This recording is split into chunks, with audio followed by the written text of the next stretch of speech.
우리 서로 바라보시면서 이 꽃도 한번 제가 부활절 서로 인사 나누겠습니다. 우리 예수님이 부활하셨습니다.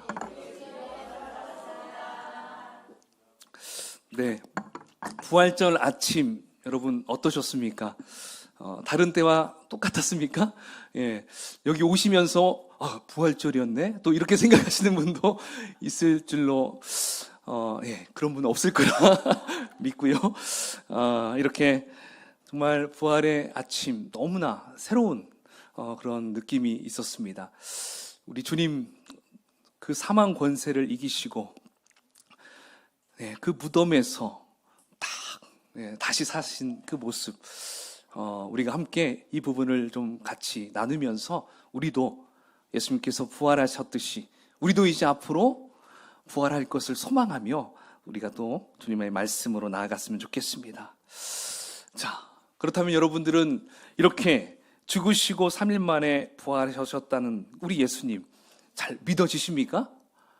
아직도 정말 살 수 있을까? 이런 생각을 하실 수 있지도 몰라요. 근데 우리가 이 부분을 좀 잘 알기 위해서 많은 사람들이 다른 외부적인 것들도 찾아보고 또 뭐 역사적인 것들도 막 이렇게 찾아봐서 예수님 부활했구나 이렇게 알 수도 있겠지만 우리는 더 중요한 게 있어요. 그것은 바로 성경 말씀 안에서 부활의 역사성과 부활의 사실성을 찾을 수 있다라는 것이죠.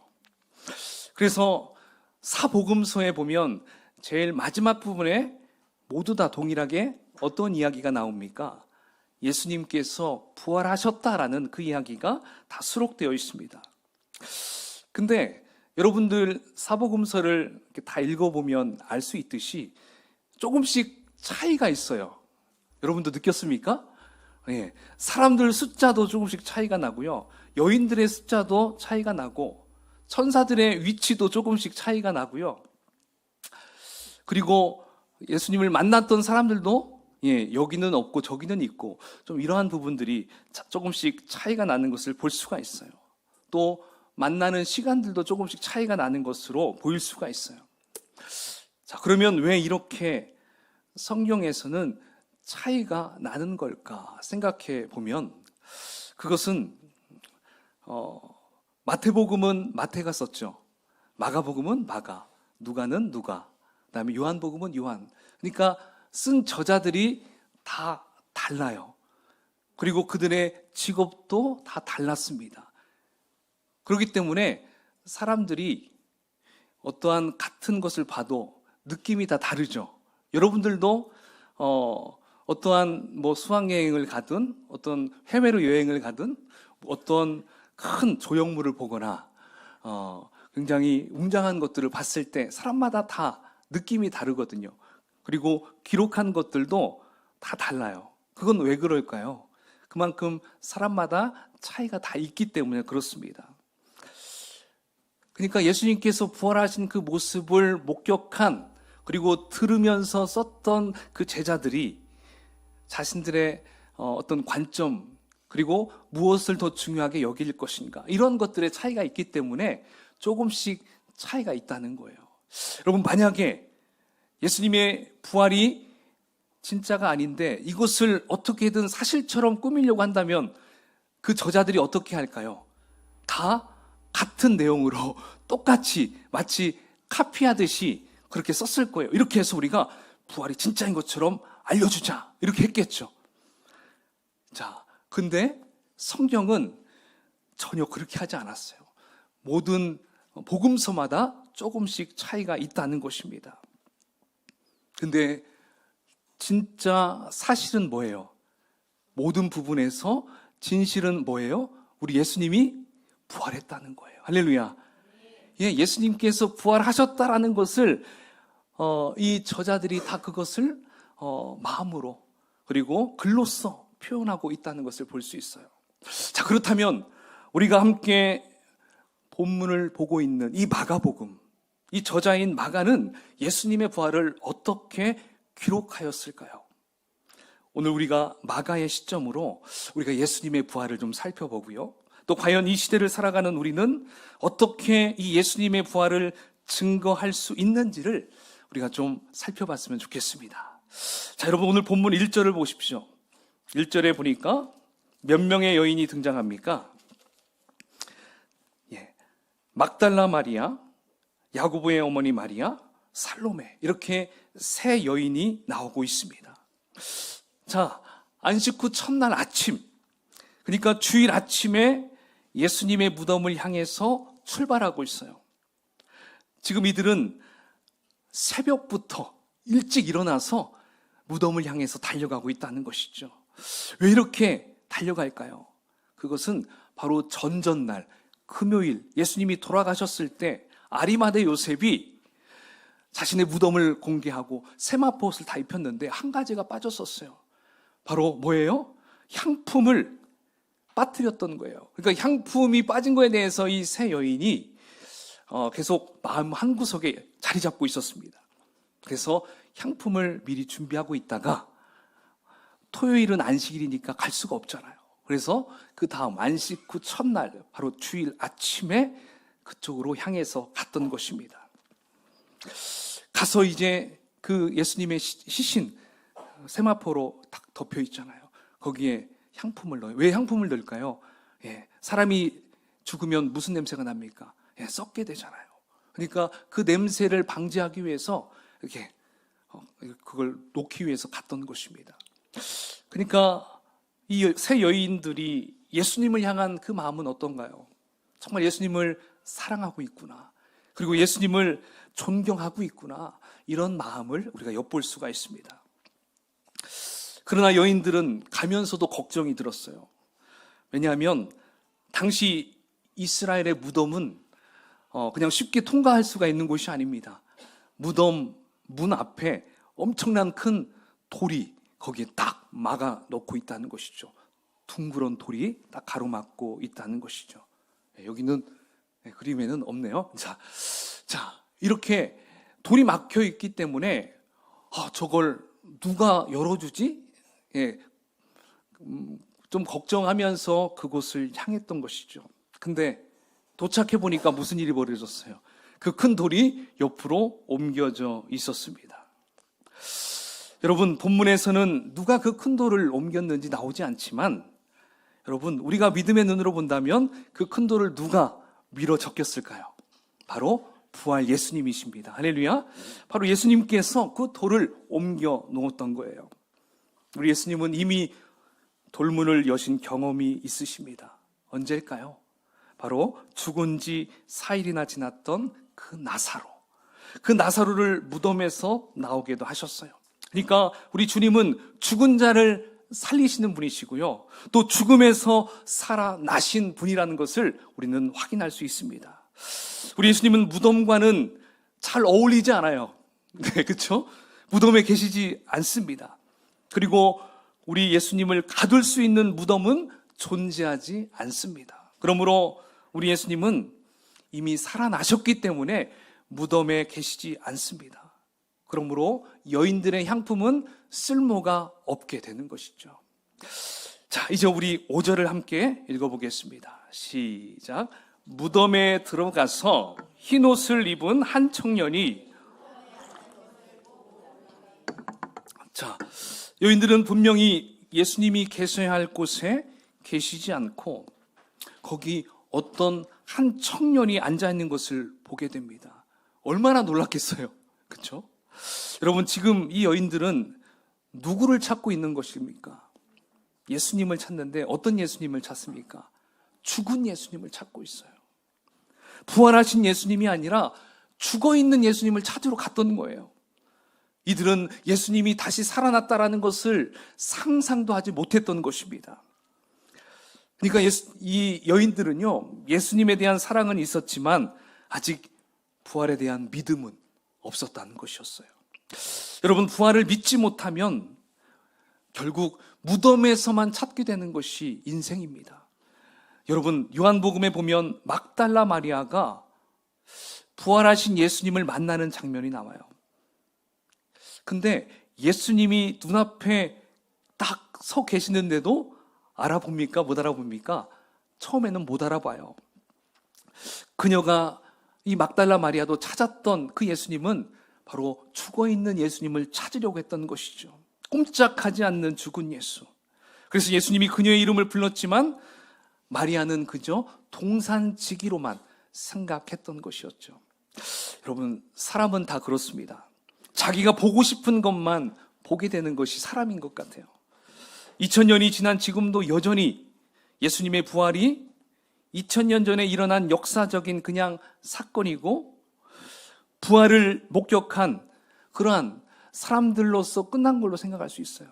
그러나 여러분, 그 부활하신 주님은 지금도 살아서 우리 가운데 역사하십니다. 아멘. 네. 그러니까 우리는 2000년 전에 예수님이 무덤에 계신 걸로만 찾아서는 우리는 안 된다는 것입니다. 무덤을 차고 박차고 나오신 그 부활하신 살아계신 예수님을 우리가 찾아야 한다는 것입니다. 여러분, 그런데도 믿지 못하고 여전히 죽은 예수를 무덤 속에서 찾는 사람들이 얼마나 많은지 몰라요. 그러니까 부활이 믿어지는 것도 바로 하나님의 은혜인 것입니다. 부활이 받아들여지는 것도 성령의 능력입니다. 할렐루야. 우리가 이것을 꼭 기억했으면 좋겠어요. 자, 이제 이렇게 당황한 이 여인들, 그 상황에서 이제 청년이, 여기서 청년은 누구를 의미할까요? 천사를 의미합니다. 그 천사가 이 여인들에게 이야기를 하죠. 자, 6절을 함께 읽어볼까요? 시작. 청년이 이르되 놀라지 말라. 너희가 십자가에 못 박히신 나사렛 예수를 찾는구나. 그가 살아나셨고 여기 계시지 아니하니라. 보라, 그를 두었던 곳이니라. 아멘. 자, 청년처럼 보이는 이 천사는 너희들이 찾고 있는 그 예수는 죽었다가 살아나셨고 지금 이 무덤에는 계시지 않는다라고 말을 해줍니다. 근데 여기에서 그 말을 끝내지 않고요, 그 다음 이 여인들에게 미션을 줍니다. 자, 그 미션이 바로 7절인데요. 자, 7절에 보면 제자들에게 가서 예수께서 너희보다 먼저 갈릴리로 가 계시니까 전에 너희에게 말씀하신 대로 너희가 거기에 가면 부활하신 예수님을 만날 것이다. 이 말을 전해줘라. 이렇게 미션을 주게 되는 것입니다. 자, 그 천사의 미션을 받은 여인들 어떻게 합니까? 네, 8절을 함께 읽어볼까요? 시작. 여자들이 몹시 놀라 떨며 나와 무덤에서 도망하고 무서워서 아무에게 아무 말도 하지 못하더라. 예, 미션을 받았으면 미션을 수행해야 되는데 이들이 무서워가지고 아무것도 못하고 있어요. 믿지도 못하고 있어요. 그러니까 이 여인들은 몹시 놀랍고 두렵고, 야, 이것이 과연 진짜 일어날 수 있는 일인가? 도저히 부활을 믿지 못하고 있었어요. 그러니까 이 여인들은 그 천사가 말하는 것도 천사로 생각하지 않고요, 정말 청년으로, 예, 그 청년이 문 열고 거기 앉아서 얘기하는 것처럼 그렇게 보여지고 있다는 것이죠. 자, 이제 9절부터는 또 누가 나옵니까?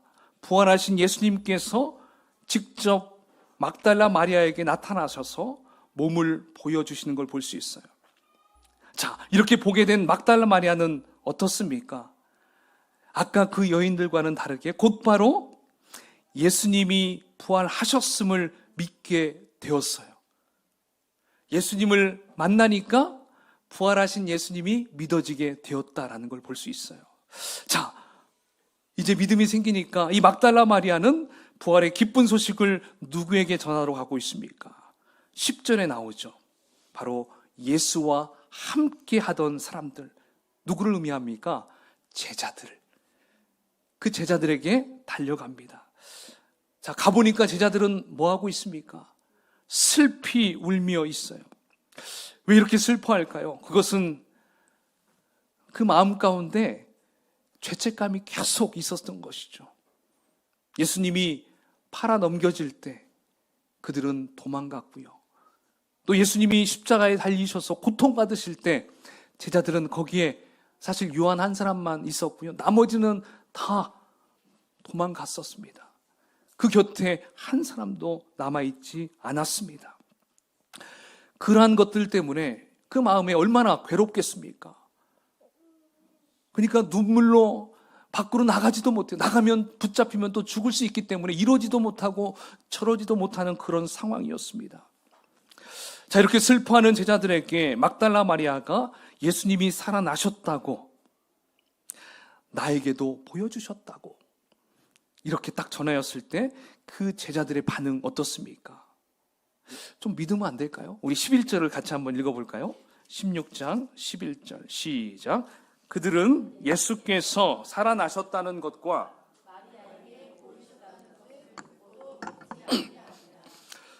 예, 또 안 믿어요. 전혀 안 믿어요. 자, 이제 12절에서는 시골로 가는 두 사람이 나와요. 자, 이 두 사람은 누굴까요? 우리가 잘 아는 엠마오로 가는 두 제자. 들어보셨죠? 요한복음에 나오는 엠마오로 가는 그 두 제자. 자, 이 두 제자에게는 우리 예수님께서 보여줬어요. 근데 보여줬지만 처음에는 예수님인 줄 몰랐어요. 근데 같이 말씀을 나누다 보니까 예사롭지 않아요. 그래서 그 마음에 뜨거움이 왔어요. 그러니까 눈이 열렸어요. 영안이 열리니까 그 같이 있었던 그분이 누구라는 걸 깨닫게 되죠? 예, 예수님, 부활하신 예수님이라는 걸 딱 깨닫게 돼요. 딱 깨닫자마자 우리 예수님은 또 살짝 또 사라지시죠. 예, 이렇게 예수님을 만났을 때 이렇게 예수님이 부활했다라는 것을 믿어지는 것을 우리가 보게 됩니다. 자, 이 두 제자는 이제 가던 길을 멈추고 다시 예루살렘으로 돌아갑니다. 그래서 남은 제자들에게 부활의 소식을 전하게 되죠. 자, 과연 남은 제자들 부활의 소식을 듣고 믿었을까요? 안 믿었을까요? 자, 13절 읽어보겠습니다. 시작. 두 사람이 가서 남은 제자들에게 알리었으되 역시 믿지 아니하니라. 예, 도대체 그렇게 부활의 예수님을 만났다고, 내 눈으로 봤다고 해도 안 믿어요. 안 믿어. 정말 답답합니다. 여러분, 오늘 등장하는 이 인물들의 공통점이 무엇인지 혹시 발견하셨습니까? 두 부류로 나눌 수가 있는 것 같습니다. 한 부류는 예수님이 부활하셨다라는 소식을 천사들이나 또 다른 사람을 통해서 듣게 된 사람들, 믿지 못하고 있다는 것이죠. 여러분, 누가 못 믿고 있었습니까? 자, 천사에게 소식을 들은 이 세 여인 못 믿었습니다. 막달라 마리아에게 소식을 들었던 제자들 안 믿었습니다. 또 엠마오로 가다가 예루살렘으로 돌아온 그 두 제자의 말을 들었던 나머지 제자들도 안 믿었습니다. 자, 그렇다면 또 한 부류는 어떻습니까? 부활하신 예수님을 직접 만났던 사람들, 누군가요? 막달라 마리아, 그리고 엠마오의 그 두 제자. 이들은 부활하신 예수님을 만나고 나서, 이야, 예수님이 죽었다가 살아나셨구나, 부활하셨구나, 이것을 100% 믿게 되었던 것을 우리는 알 수가 있다는 것입니다. 사실 다른 복음서에서는요, 이렇게 부활의 주님을 믿는 것에 대해서 인색하지 않아요. 다른 사람들을 통해서 부활의 소식을 들었던 자들이나 부활하신 예수님을 직접 만난 사람들이나 모두 부활의 주님을 믿게 되었다라고 다 기록되어 있어요. 근데 마가복음에서는 이 믿음이 정말 인색해요. 와, 왜 이렇게 안 믿지? 이런 마음이 들어요. 그렇다면 여러분, 왜 유독 마가복음에서만 예수님의 부활 사건에 대해서 받아들여지는 것이 쉽지 않다고 계속 보여주는 것일까요? 그것은 그만큼 마가복음을 읽는, 사실 이 마가복음을 누가 읽어야 될까요? 초대교회 성도들, 복음을 접하는 자들이 수없이 많았거든요. 바로 그런 독자들이 부활에 대한 확신을 잘 가지지 못했기 때문에 그랬어요. 그래서 이들을 설득하기 위해서, 그리고 변증하기 위해서 실제 예수님과 함께 동거동락했던 그 제자들조차도 처음에는 그 예수님의 부활을 믿지 못했다라는 사실을 통해서 부활이 이성적으로, 사실적으로 쉽게 믿어지지 않는 것, 어찌 보면 당연하다라는 것을 보여주기 위해서 이 마가복음을 기록했다라는 것입니다. 그러나 여러분, 마가복음의 저자는 이렇게 의심하고 믿지 못하는 제자들이 결국 예수님을 만났던 그 제자들과 같이 그 예수님의 부활의 소식을 들었던 자들도 결국엔 어떻게 됐다는 것입니까? 부활하신 예수님을 받아들이게 됐어요. 그리고 그를 믿게 됐어요. 믿음으로 끝난 것이 아니라 이제 예수님께서 하신 지상 명령을 이루어가는 것을 우리가 볼 수가 있다는 것입니다. 그들의 삶이 180도 달라지게 되었어요. 그래서 능력 있는 복음 전도자로 변화되었어요. 그리고 예수님의 부활이야말로 역사적인 사실이고 믿고 따라야 할 진리라는 것을 굉장히 역설적으로 강조해 주고 있다는 것을 우리에게 또 읽는 독자들로 하여금 그렇게 증거하고 있다는 것입니다. 그러니까 마가복음은 어떻게 보면요, 저도 이번에 말씀을 준비하면서 이야, 이러한 놀라운 비밀이 숨겨 있구나 좀 알게 되었어요. 저도 그냥 다른 부분과 똑같이 생각했는데 계속적으로 보니까 이렇게 차이가 있었던 거예요. 그러니까 여러분들이 부활의 예수님을 막 이야기하고 증거할 때 반응이 냉랭하거나, 근데 그래서 좀 이런 반응을 여러분 좀 접해 본 적 있으시잖아요. 근데 여러분, 그거에 대해서 실망하지 말라는 거예요.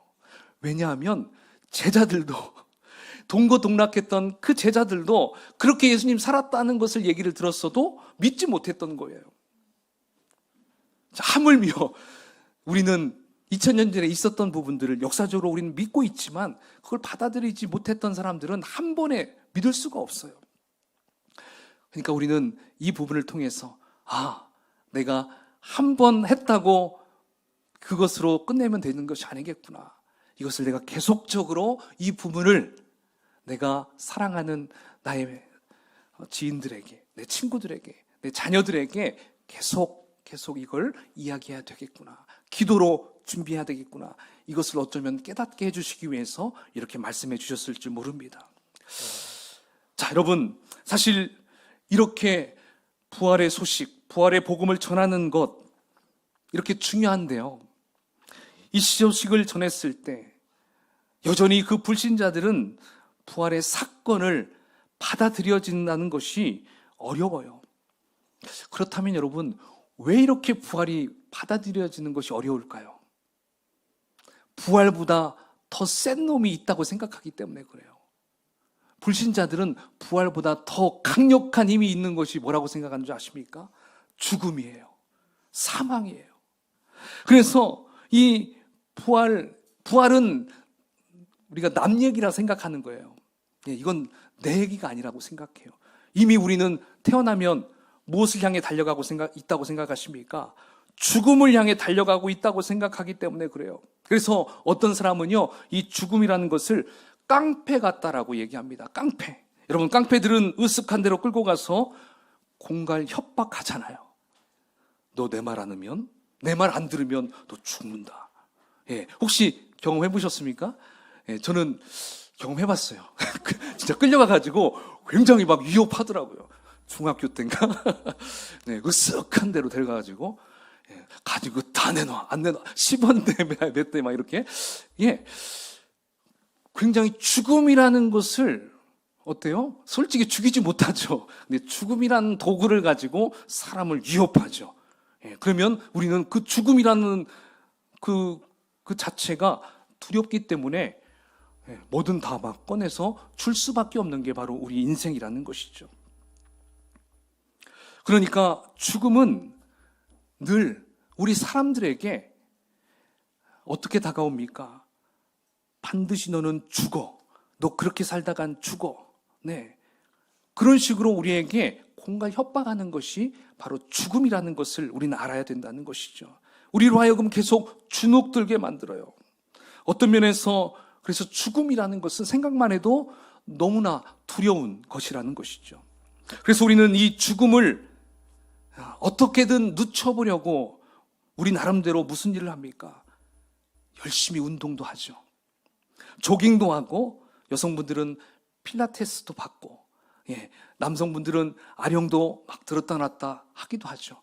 그리고 좋은 약도 우리가 꾸준히 먹기도 하죠. 목사가 술, 담배 하면 안 됩니다 이야기하면 잘 거들떠 보지도 않다가 의사가 지금부터 술, 담배 하게 되면 당신은 이제 생명이 얼마 남지 않았습니다. 당장 끊으십시오. 네. 그러면서 의사의 말은 정말 확실하게 또 듣는 그런 경우도 있죠. 네, 왜 그래요? 두려움. 뭐요?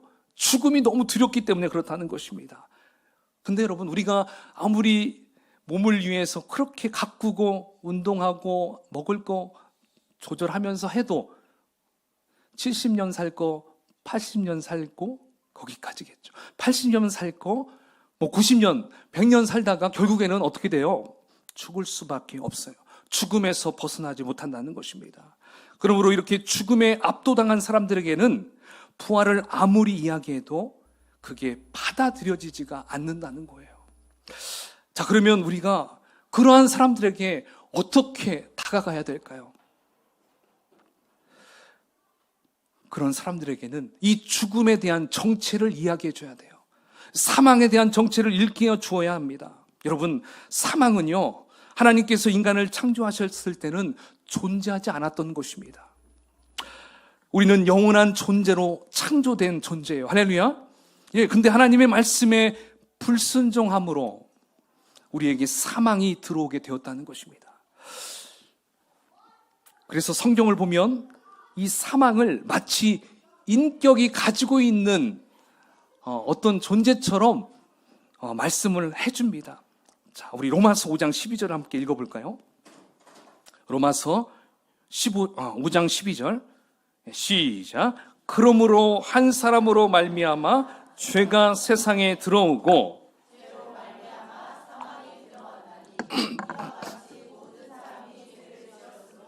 사망이 모든 사람에게 이르렀느니라. 아멘. 자, 여기 나오는 한 사람은 누구를 가리킬까요? 아담입니다. 아담의 죄, 불순종. 자, 그 불순종 때문에 사망이 우리 사람에게 들어왔다는 거예요.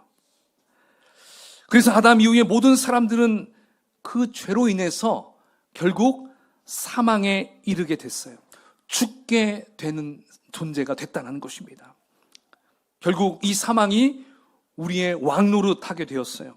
그래서 온 인류는, 모든 사람들은 태어나면 결국 죽을 수밖에 없는 인생이 되어버렸다는 것이죠.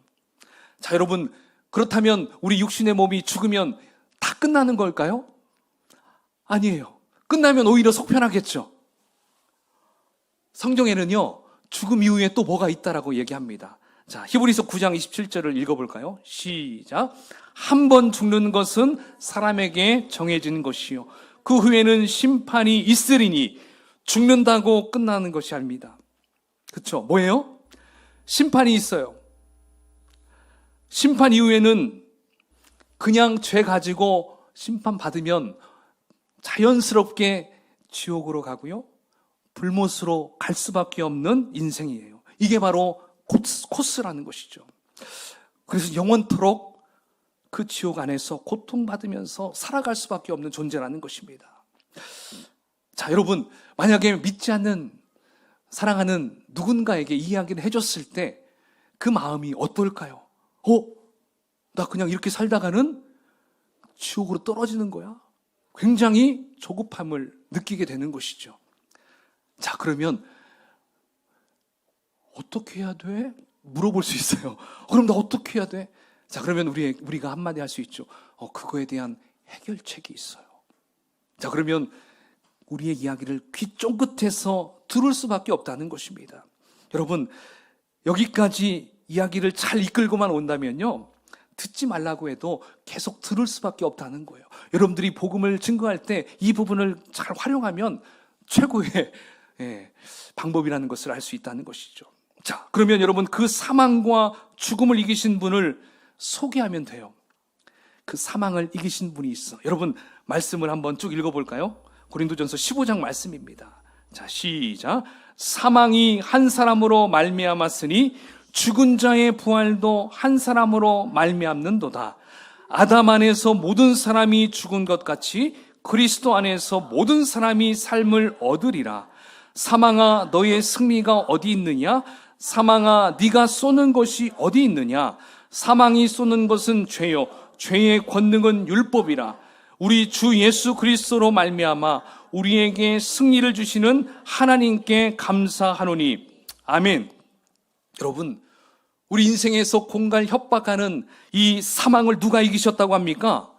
예수 그리스도이십니다. 할렐루야. 자, 어떻게 하심으로 이겼냐면 죽으시고 다시 살아나심으로, 즉 부활하심으로 완전히 죄와 사망을 이겼다라고 바울 사도가 우리에게 증거하고 있습니다. 자, 그러면 우리도 죄와 사망을 이기기 위해서는 어떻게 해야 할까요? 바로 부활의 첫 열매이신 우리 예수 그리스도를 받아들이면 된다는 것입니다. 예수님이 부활하심으로 모든 죄와 사망을 이기셨구나. 여러분, 이 말이 내 마음에 받아들여져야 돼요. 믿어지게 되면 죽음은 우리의 두려움의 대상이 되지 못한다는 것입니다. 왕노릇 할 수 없게 된다는 것입니다. 왜냐하면 우리의 왕은 이제 누구로 바뀌었습니까? 예수 그리스도로 바뀌기 때문에 그렇다는 것이죠. 이전까지 사망이 나를 계속 끌고 갔다면 내가 부활하신 예수님을 만남으로 사망은 저기 꺼지게 되고요, 내 마음속에 그 예수님이 왕으로서 임하게 된다는 것입니다. 여러분, 우리는 살다가 나이 먹고 사고 나고 그러다가는 우리 육신의 몸은 당연히 죽어요. 결국 죽을 수밖에 없는 인생이죠. 그러나 우리는 죽어도 끝나는 게 아니죠. 우리 예수님이 부활하신 것처럼 우리도 예수님과 똑같이 부활하게 된다고 말씀하셨습니다. 믿으십니까? 바로 이것이 우리의 소망인 거예요. 영원한 생명, 영원한 천국이 우리는 앞으로 보장되어 있다는 거예요. 그러므로 여러분, 80세, 100세 우리 육신의 몸을 위해서 열심히 운동하는 것도 중요하겠지만 우리 영혼의 삶을 준비하는 게 더 중요한 줄 믿습니다.